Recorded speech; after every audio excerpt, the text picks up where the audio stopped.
Calvary ministries తరఫున, మా కుటుంబం తరఫున హృదయపూర్వక వందనాలు. వేదికను అలంకరించిన దైవజనులందరికీ మా నిండు వందనాలు. మరి ముఖ్యంగా బ్యాప్టిస్ట్ చర్చ్ వేదికని ఈ ప్రత్యేకమైన కార్యక్రమానికి ఇది వాడుతున్నందుకు ఈ యొక్క బ్యాప్టిస్ట్ చర్చ్ని, కాంగ్రిగేషన్ని, సంఘాన్ని, కమిటీ మెంబర్స్ని, దైవజనులను దీవించునుగాక. మరి ముఖ్యంగా తెలుగు రాష్ట్రాలలో ఒక ఆణిముత్యాన్ని మనం కోల్పోయినాం. Really Praveen Pagadala, he is anointed man of God. He is not a fear-filled man of God, but he is a fire-filled man of God. He is not a fear-filled man of God, but he is a fire-filled man of God with uncompromising spirit, preaching the word of God with zeal, passion, hunger for Christ. అలాంటి ఆణిముత్యాన్ని మనము తెలుగు రాష్ట్రాలని కోల్పోయి ఉన్నాం. కానీ మోషే చనిపోయిన తర్వాత దేవుడు యెహోషువని లేపుకున్నాడు.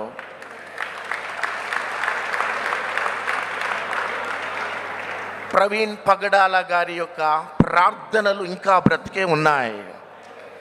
ప్రవీణ్ పగడాల గారు చేసిన ప్రార్థనలకి దేవుడు జీవాన్ని ఇవ్వబోతున్నాడు. తన యొక్క దర్శనము చనిపోలే, తన ప్రార్థనలు చనిపోలే, తనకున్న ఆ మంట, ఆ దాహము చనిపోలే, తనకున్న దర్శనము చనిపోలే. ఆ దర్శనము క్రీస్తు రాకడ దాకా కూడా అనేక పాస్టర్ ప్రవీణ్ పగడాలు లేచునుగాక, లేచునుగాక. అపవాది సామ్రాజ్యాలని కూలుస్తూ దేవుని యొక్క రాజ్య స్థాపన జరుగునుగాక. మరి ఒకసారి ఈ సంఘటన జరగటంతోనే మేమందరం కూడా చాలా వేదన, దుఃఖము, ఏం చేయాలో అర్థం కాలేని అయోమయంలో మేము ఉండిపోయినాం. కాబట్టి బెల్లంపల్లి నుంచి ఇంచుమించు 4 hours ప్రయాణాలు చేసి జస్ట్ ఈ ప్రోగ్రామ్ని చూసుకొని మరలా మేము రిటర్న్ అయిపోతున్నాం. కాబట్టి మరి ఒకసారి our heart felt condolences to Praveen Pagadala's family. May God give peace, health and whatever dreams Praveen Pagadala have. ఆ దీవెనలు, రెండవదిగా ఆ దర్శనం దేవుడు కొనసాగించునుగాక. May God bless you all. Amen. ఈ సమయంలో మంచి దైవజన్ని, ఆప్తుని, మేము ఎప్పుడు కూడా ముఖ పరిచయం లేదు ఆయనతో. అయినప్పటికీ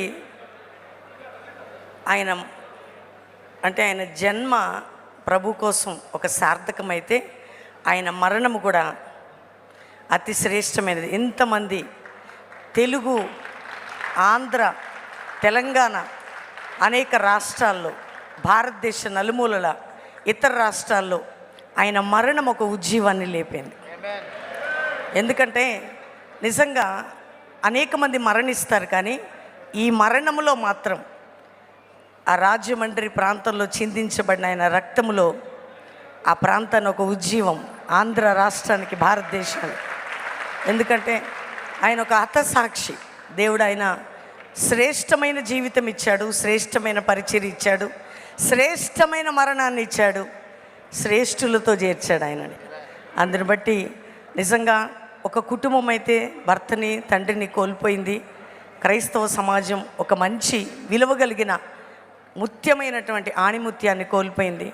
అయినప్పటికీ మన నిరీక్షణ, మన ధైర్యం, మన బలం రాకడలో ఆయనని చూస్తాం. అందుని బట్టి దేవునికి మహిమ కలుగునుగాక. Thank you sir.